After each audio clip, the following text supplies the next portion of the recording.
Hola, ¿cómo están? Hola, ¿cómo están? Mi nombre es Carlos Chávez. Soy parte del equipo de APAEL. La idea es comenzar a revisar textos, tal y como ha estado haciendo Roberto, textos relacionados a la logoterapia, textos de Víctor Frankl. Si hay alguien ahí, pueden hacerme comentarios. Por si acaso, vamos a comentar. El día de hoy vamos a comenzar a comentar el libro Presencia Ignorada de Dios de Víctor Frankl. Así que comenzaríamos por este libro.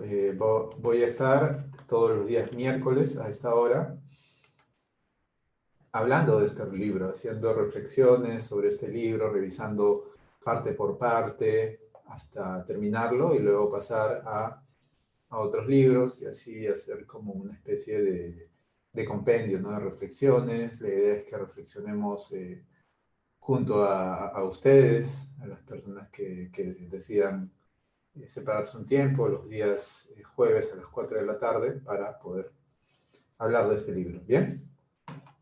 Entonces, este libro fue escrito por Víctor Frankl, se llama Presencia Ignorada de Dios, de editorial Herder, el año 1977. Eh, Este libro tiene un prólogo en la tercera edición, de la edición alemana, ¿no? Y en este prólogo comenta que este libro es el resultado de una conferencia que él realizó, que Víctor Frankl realizó poco después de la Segunda Guerra Mundial, ¿no? Más en 1948. Y luego pasamos de ahí, después del prólogo, a la primera parte. El día de hoy vamos a revisar dos partes de este libro, ¿no? La primera parte que se llama la esencia del análisis existencial y una parte que está al final que, digamos, complementa esta primera parte que se llama cura médica de almas. Así que vamos a revisar en ese orden. El día miércoles, el jueves que viene, perdón, vamos a hablar sobre logoterapia específica, la logoterapia específica y el inconsciente espiritual. Ajá. Entonces, este libro, como les cuento, fue el resultado, Frankl lo comenta, de una conferencia que realizó en 1948, pero al final, digamos, esta tercera edición de la editorial Herder es de 1977. En la primera parte, la esencia del análisis existencial, comienza haciendo una reflexión sobre esto, ¿no? Sobre cuál es la esencia del análisis existencial, y luego yo rescato un chiste que él hace, en son de broma. Él comenta que hay un anatomista llamado Julius Trandler, y él decía que en la escuela se enseña la anatomía excluyendo a los genitales, mientras que Freud comenta que en la psicología, en el estudio de la psicología, hay una exclusión de lo libidinoso, ¿no? Y Frankl toma estos dos ejemplos para llegar a una conclusión. La conclusión es que ya no en la medicina, en el estudio de la psiquiatría, en el estudio de la psique humana hasta ese entonces, más o menos mediados del siglo XX, ya no se habla de la objetividad, ¿no? Sino que esta objetividad se convierte en objetivación de las personas. Lo que está queriendo decirnos es que pasamos de esta objetividad, entre comillas, a comenzar a ver a la persona como un objeto, como un objeto de estudio, como un objeto no siendo visto en su totalidad, ¿no? Tomando un poco estos chistes que al final, digamos, siempre estamos excluyendo algo, ¿no? Y él comenta, bueno, que lo que se está excluyendo precisamente es este espectro no ético, ¿no? El aspecto espiritual. Y luego vamos a ver que él comenta también que muchas veces, ya en cura médica de almas, que él lo que hace es hacer una reflexión sobre la importancia de los médicos como papel, Él dice, ¿no? Como el papel que cubren los médicos. Él dice, ya no se va el pastor en la época en la que escribió el libro. Ya no se va el pastor, ahora se va el médico, ¿no? Y habla un poco sobre la importancia de que este médico busque curar más allá de lo físico, sino también acercarse al alma humana, ¿no? Al dolor, preocuparse más allá de la salud de la persona, ¿no? Pero eso lo vemos después en Cura Médica de Almas. Ahora él comienza hablando de esta importancia sobre reflexionar sobre esta objetividad por un lado y por el otro lado esta objetivación, ¿no? Y él comenta, ¿no? Hace una reflexión muy interesante y él dice, solo un hombre máquina requiere de un médico técnico, ¿m? Haciendo alusión a que una persona no es una máquina, una persona es más que la suma de sus partes. Y en este capítulo habla bastante sobre el psicoanálisis, cómo el psicoanálisis tiende de alguna forma a, a disminuir a la persona y a centrarlo solamente en los impulsos que tiene, vamos a verlo un poco después, y no pone énfasis en la libertad y en la responsabilidad del que tanto Frankl hablaba. Entonces luego comenta, ¿no? Freud no solo reaccionó, sino accionó contra su tiempo, ¿no? O sea, que Freud no solamente fue alguien que reaccionó, que fue alguien definitivamente nadie podría considerar que Freud no fue alguien que realmente tuvo un impacto revolucionario en la manera de ver a la psique, al ser humano. Pero por otro lado, él no solamente reaccionó, sino accionó, sino también él fundó un hito que también, digamos, fue difícil después de contraposicionar, ¿no? Y Frankl era uno de estas personas que él quería, digamos, plantear algo nuevo, ir más allá de Freud. Y luego él, bueno, hace una crítica al psicoanálisis, ¿no? Dice, el psicoanálisis despersonaliza al hombre. Comenta que lo convierte en una pseudopersona porque eh, él considera que el psicoanálisis hace demasiado énfasis en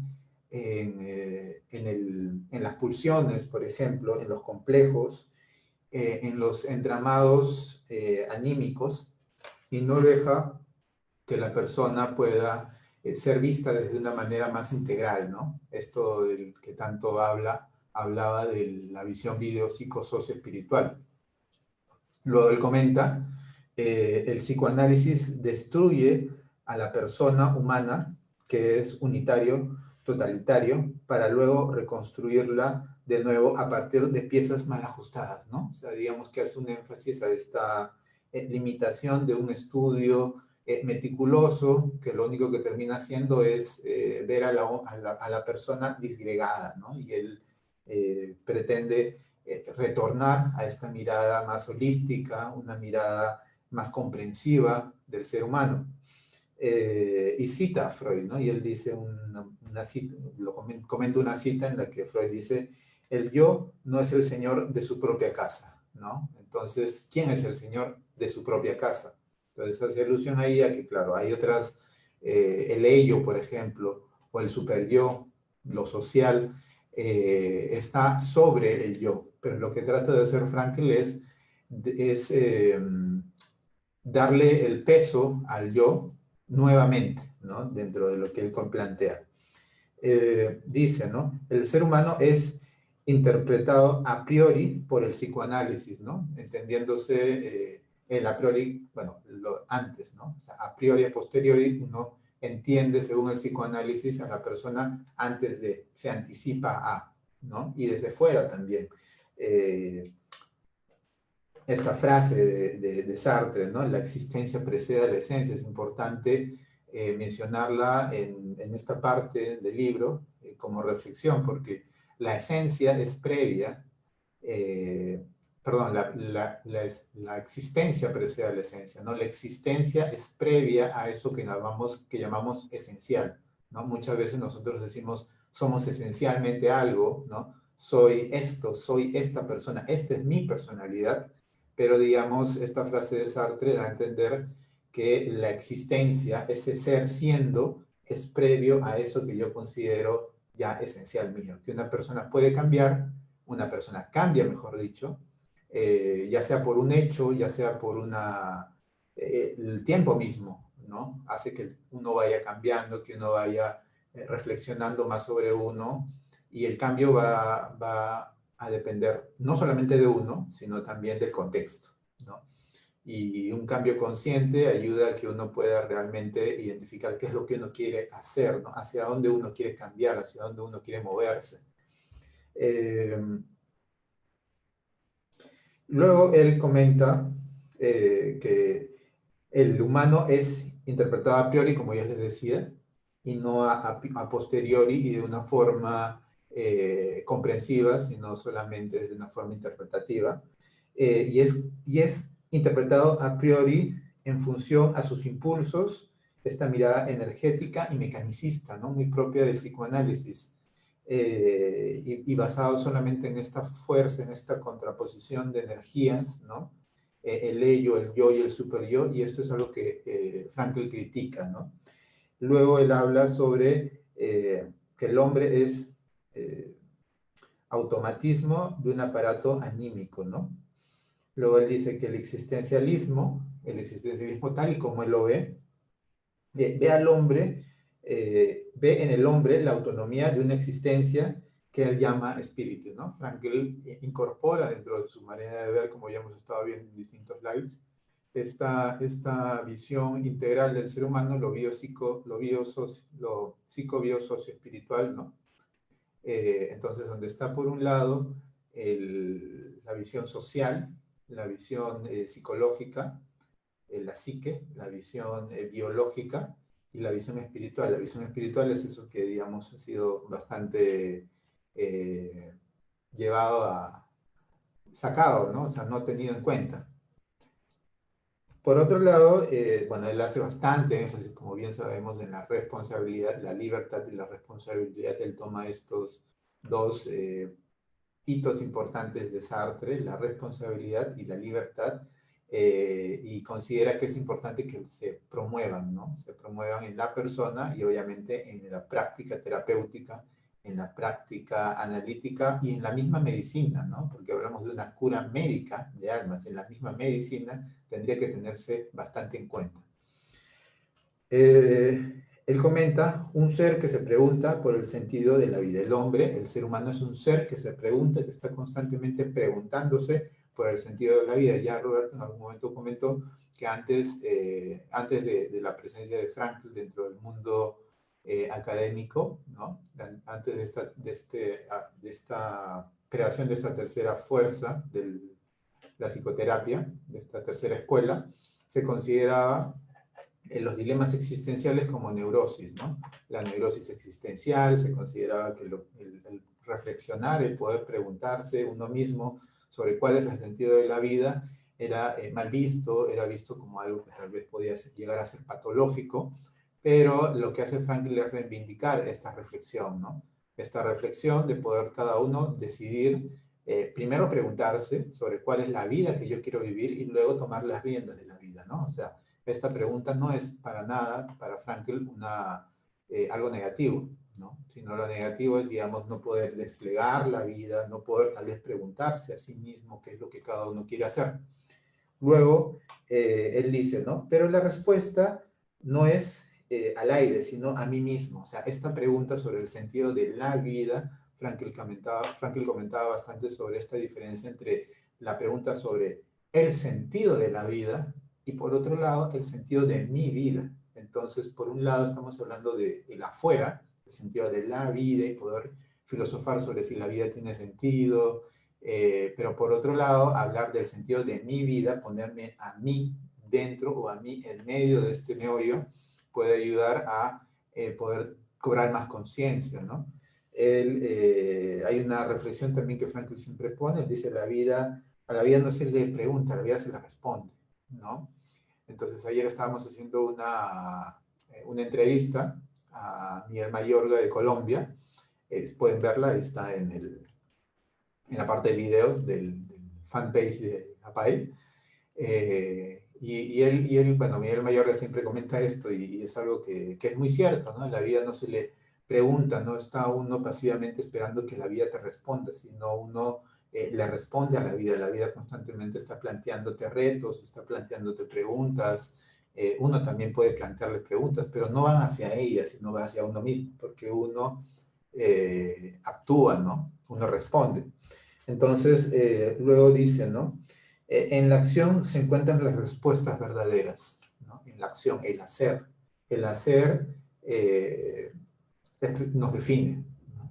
Hay una frase, el hacer nos define lo que hacemos. Y luego él comenta, es una respuesta, pero es una respuesta ad personam y ad situationem, ¿no? En latín. O sea, una respuesta a la persona, a las personas y a mí mismo, y una respuesta a las situaciones diversas que se van presentando en la vida, ¿no? En el transcurso de la vida. Luego él comenta sobre la importancia de ver a la persona que va a consulta como una persona quebrada, como una persona que tiene algo que no, que está quebrado, ¿no? Una parte de la vida, una relación o algo en su vida lo ha hecho recurrir a un espacio como el espacio terapéutico. Y muchas veces estas personas son víctimas de la que él llamaba la neurosis, ¿no? Él hace bastante énfasis en la responsabilidad, y él dice que a diferencia de la visión del psicoanálisis, ¿no? En el que uno es básicamente movido por los impulsos más profundos, ¿no? Impulso sexual, por ejemplo, que no es impulsado por impulsos, dice Frankl, no es impulsado por impulsos. El ser humano no es impulsado por impulsos, sino responsable, movido desde dentro, desde lo espiritual, desde lo noético, desde lo más profundo, los valores, ¿no? Y precisamente el descubrir cuáles son mis valores, valores entendiéndose como lo valioso, qué es lo que yo considero más valioso, qué es lo que yo consideraba más valioso tal vez a edades pasadas, no sé, 10, 20 años, ¿no? ¿Qué es lo que yo podría considerar valioso en el futuro? Todo eso va a dar pie a que yo pueda reflexionar sobre lo que yo quiero en la vida, sobre cuál es el sentido de mi vida, y justamente los profesionales de la salud, los psicólogos, los terapeutas, los psiquiatras y los médicos en general tendrían que tener muy en claro esta reflexión, ¿no? Ver a la persona como algo más que simplemente partes, ¿no? Como el psicoanálisis puede ser, puede haber hecho o puede hacer incluso ver solamente al ser humano como partes, yo, ellos, super yo, o pulsiones, y no verlo como una totalidad, ¿no? O sea, digamos, está haciendo una crítica ahí más al psicoanálisis de su tiempo. Tengo entendido también que obviamente el psicoanálisis ha tenido una evolución grandísima, igual que la logoterapia, el análisis existencial de logoterapia también ha tenido una evolución muy grande en estos años, no solamente en sus países de origen, sino también en países diversos como los países latinoamericanos, por ejemplo. Entonces, él dice, ¿no? No somos impulsados por esto, por este ello, sino por el yo, por este yo. El ello no hace consciente al yo, ¿no? O sea, las pulsiones no hacen consciente a este yo. El yo se hace consciente a sí mismo, ¿no? El yo ya tiene la facultad de poder generar conciencia y no necesita de estas pulsiones, ¿no? Para poder tomar conciencia, ¿no? No es necesario ir por ahí, o digamos, es otro camino el que está buscando Frankl, ¿no? Más centrado en el yo que en el ello. Eh, Generar conciencia de sí mismo, ¿no? Y digamos, ahí termina esta parte relacionada a la esencia del análisis existencial, y luego nos vamos un poco más adelante del libro, casi casi al final, pero es importante hablar de esta parte en este live, sobre la cura médica de almas. En la cura médica de almas, él nos da esta reflexión que comentaba al comienzo y nos dice, ¿no? Ya no se va al pastor, ahora se va al médico, ¿no? O sea, antes, él dice, en el siglo XX, ya no se va al pastor, o sea, una persona que siente una crisis existencial, un dolor profundo, que no entiende tal vez qué es lo que está sintiendo, ya no va al pastor, ya no va a recurrir a métodos o a reflexiones con personas ligadas a religiones, sino ahora recurre al médico. Entonces, lo que él nos quiere decir con esto es que es importante que el médico también tenga y también desarrolle un pensamiento de reflexión filosófica, porque las personas que van a recurrir a su consulta no solamente van a ser personas que van a tener dolencias físicas, sino también dolencias más allá de lo físico, lo que él llamaba lo noético, o espirituales. Entonces, él dice, ahora, el médico ahora se ve en un papel que no desea, ¿no? Porque parte del hecho de que el médico, bueno, no estudia medicina para dedicarse a eso. Tal vez no lo desee, tal vez tenga que profundizar en estos puntos, no por él, ¿no? A pesar de que le va a ayudar y sabemos que esto ayuda, sino por ser mejor profesional, mejor médico. Él dice, el médico ahora se ve en un papel que no desea, se ve forzado, ¿no? Y esta es una reflexión no de Frankl, sino de Karl Jaspers. Luego él dice, los pacientes nos ponen en la tarea de asumir la función de director espiritual. Nos ponen en la tarea los pacientes, nos vienen con dolores diversos, ¿no? Y en el caso de los médicos, no solamente con dolores físicos, sino con dolores espirituales, dolores personales. Y esta reflexión él la saca de Gustav Bali, ¿no? Luego dice, con demasiada frecuencia la psicoterapia acaba irremediablemente desembocando en una cura de almas, ¿no? O sea, irremediablemente en el espacio terapéutico uno se va o en el espacio médico uno va del espacio del cuerpo, del soma, al dolor interno, al dolor psíquico, el dolor del alma, ¿no? O sea, hay un esquema que en algún momento lo vamos a plantear, que es, digamos, ¿cómo lo podría plantear? Algo así, ¿no? Él plantea esto, ¿no? Que es, digamos, un esquema muy simple. Acá arriba está el soma, ¿no? Las enfermedades somáticas, y acá las enfermedades psicológicas, psíquicas, ¿no? Y dice, siempre toda enfermedad va a estar en alguna parte de acá, ¿no? O sea, va a ser tal vez prioritariamente somática, por ejemplo, podría ser un cáncer, que sabemos que el cáncer, digamos, es una realidad física, pero va a tener una implicancia dentro de la vida misma, ¿no? O sea, uno puede caer en depresión, puede haber una crisis existencial sobre el tiempo que me queda de vida, ¿no? Y por otro lado pueden haber enfermedades psicológicas, como puede ser, por ejemplo, la hipertensión arterial emotiva, ¿no? Que van a tener, por un lado, la génesis va a ser en lo emotivo, en lo personal, más allá del soma, de lo somático, de lo corporal, pero puede llegar a tener un impacto, o tiene un impacto, porque yo siento dolores tras este estadio, ¿no? Este problema. Entonces, eso nos está queriendo decir Frankl acá. Esta reflexión es de Schultz, ¿no? Con demasiada frecuencia, en la psicoterapia acaba irremediablemente, se acaba irremediablemente en la cura médica de almas, ¿no? Luego él comenta sobre una reflexión de Víctor Hepsattler. Él dice, hay una migración humano-occidental del sacerdote al neurólogo. Esto que estábamos hablando al comienzo del subtítulo de Cura Médica de Almas, hay una búsqueda constante, o sea, la búsqueda del poder mitigar los dolores del alma, del espíritu, más allá del cuerpo, ¿no? Existenciales, van a seguir ahí, aunque ya no se recurra al médico, perdón, al cura, se va a recurrir tal vez a esta figura muy asociada a la curación, ¿no? El médico, digamos, es una figura muy asociada a la curación. El médico cura, ¿no? Esa es precisamente su función.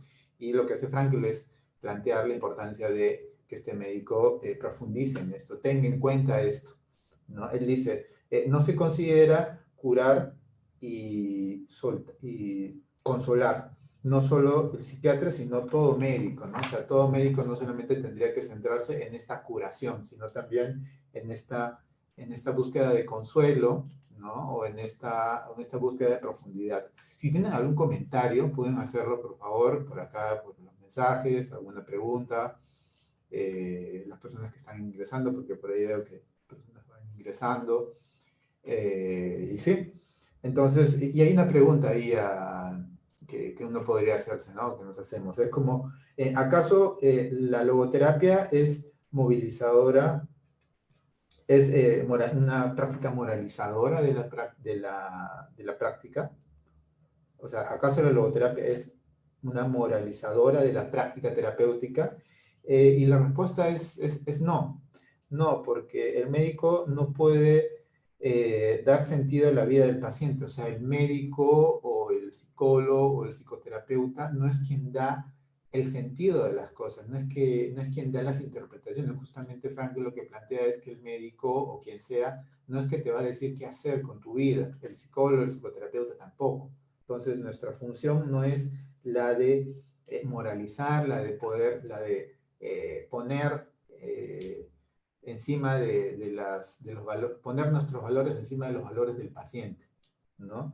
La logoterapia no juega sobre sentido o no sentido, ¿no? O no sentido de los valores, la ausencia o no de los valores. La logoterapia no cae en eso, no cae en la reflexión sobre cuáles son los valores tuyos, cuáles deberían ser, ¿no? O cuáles son los sentidos en general, los sentidos que existen en la vida y cuál debería ser. O sea, no es una práctica que impone, ¿no? Impone sentidos e impone valores. Frankl ahí habla sobre las reflexiones de las investigaciones de psicoterapia, la behavioral therapy, y él, por un lado, dice que estas reflexiones o estas investigaciones han ayudado a desmitificar la neurosis, ¿no? Desmitologizar las neurosis, ¿no? Han sido muy importantes, pero por otro lado, han hecho o han gestado, han desarrollado algunas aspiraciones moralizadoras, ¿no? Y él cita a L. Krasner, y él dice que él comenta, ¿no? Lo cita, ¿no? Él dice, al terapeuta le toca decir lo que está bien o está mal en la conducta humana. Entonces, Frankl está en contra de esta búsqueda de algunos terapeutas, otras investigaciones, planteamientos que digan esto está bien o esto está mal en función a los valores y al sentido. Tal vez en función a otras cosas sí, ¿no? Pero en función a los valores y al sentido no va bien, pues, ¿no? Y por ahí. Eh, por otro lado, él dice, ¿no? No dar sentido, sino encontrar el sentido. Frankl hace bastante énfasis en eso. No es un tema de dar el sentido, sino el promover un espacio para que se encuentre el sentido, ¿no? No, la idea no es,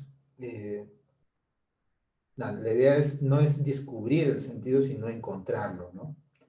Perdón, eso no lo entiendo bien, no sé, bueno, no entiendo bien mi letra, pero la idea va por ahí, ¿no? La idea va en que la idea no es encontrarlo, no es dar el sentido, sino encontrar el sentido. Y eso nos lleva a una frase de un maestro nuestro, David Lloyd, que él dice, ¿no? No se trata de descubrir el sentido de la vida, sino descubrir que la vida no tiene, que la vida es un misterio, ¿no? O sea, no se trata de descubrir el misterio de la vida, sino descubrir y vivir con ese misterio para poder convivir de una manera más armoniosa con esto que aún puede que no sepamos o nunca vayamos a saber. Entonces es la idea de descubrir, es la idea de ir generando una búsqueda constante de cuál es el sentido de mi vida en este momento, a la edad que cada uno de ustedes que están viendo tiene, y no va por un lado de dar el sentido, ¿no? De imponer el sentido como terapeuta o como médico o como quien sea, ¿no? Como padre tal vez o como profesor. Él dice, ¿no? La vida no es como el test de Rorschach, el famoso test de Rorschach, sino como un cuadro enigmático, ¿no? Un cuadro lleno de preguntas, de dudas, de preguntas que uno se plantea sobre las preguntas y uno puede ir poco a poco por ahí encontrándole detalles y eso precisamente es lo que uno tendría que hacer, ¿no? Por otro lado, él comenta, ¿no? Él dice, si interpretamos la vida, no, dice que la vida no se interpreta, la vida se interpreta pero no arbitrariamente, ¿no? El sentido se encuentra, no se produce.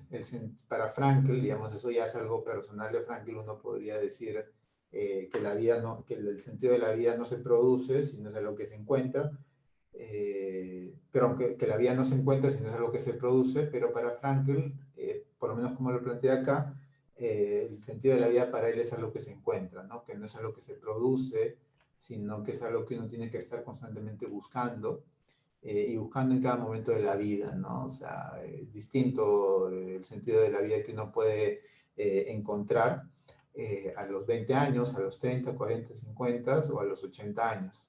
Entonces también Frankl, tenemos que entender que el pensamiento de Frankl, como el pensamiento de todos los autores en general, es evolutivo, ¿no? O sea, pensaban tal vez algo en determinado año, en este libro, digamos, estamos hablando de unas conferencias que él hizo en 1948, y después también evolucionó. O sea, todos los autores en general están en constante evolución hasta el último día de sus vidas, tal vez, y tenemos que ser conscientes de eso.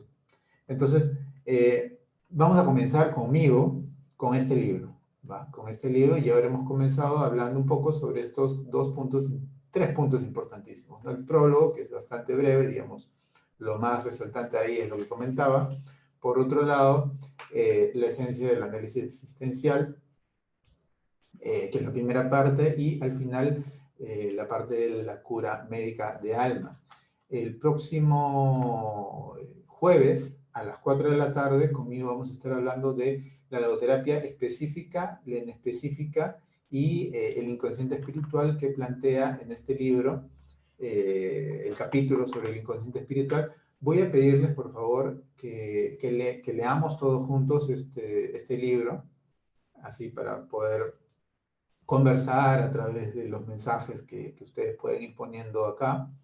Si consideran que estas reflexiones son interesantes para alguien, pueden avisarles, ¿no? O sea, a las 4 de la tarde de Perú, los días jueves. También yo voy a estar hablándoles, bueno, los días miércoles a las 9 de la noche voy a estar haciendo una entrevista. El día de ayer comenzamos haciendo la entrevista a Miguel Mayor, como comentaba, de Colombia. El próximo miércoles voy a estar entrevistando a Rosa Adeliat sobre niños y adolescentes en la pandemia. Ella es una logoterapeuta mexicana.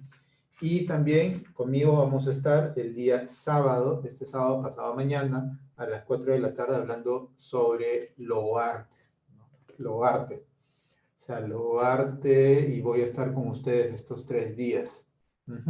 Los días miércoles a las 9 de la noche, con las entrevistas, las diversas entrevistas a distintos logoterapeutas de distintas partes del mundo. Por otro lado, los días, como hoy, los días jueves, a las 4 de la tarde, hablando sobre la presencia ignorada de Dios. Sí, pues la presencia ignorada de Dios a las 4 de la tarde, y los días domingo vamos a estar hablando sobre logoarte. ¿Bien? Entonces, muchas gracias por estar ahí, muchas gracias por su atención. Si desean comentar algo en cualquiera de los lives que estemos haciendo, pueden hacerlo, alguna reflexión, alguna pregunta, algún comentario, pueden hacerlo. Pueden compartir también este enlace. Roberto ha estado haciendo bastantes lives y hay bastante información en los primeros videos que hemos estado colgando. Muchas gracias. Gracias a ti por la atención, Arim, Brisa. Gracias a todos ustedes. Conmigo será hasta el domingo, entonces nos estaremos viendo ese día. ¿Va? Muchas gracias. Chao, buen día.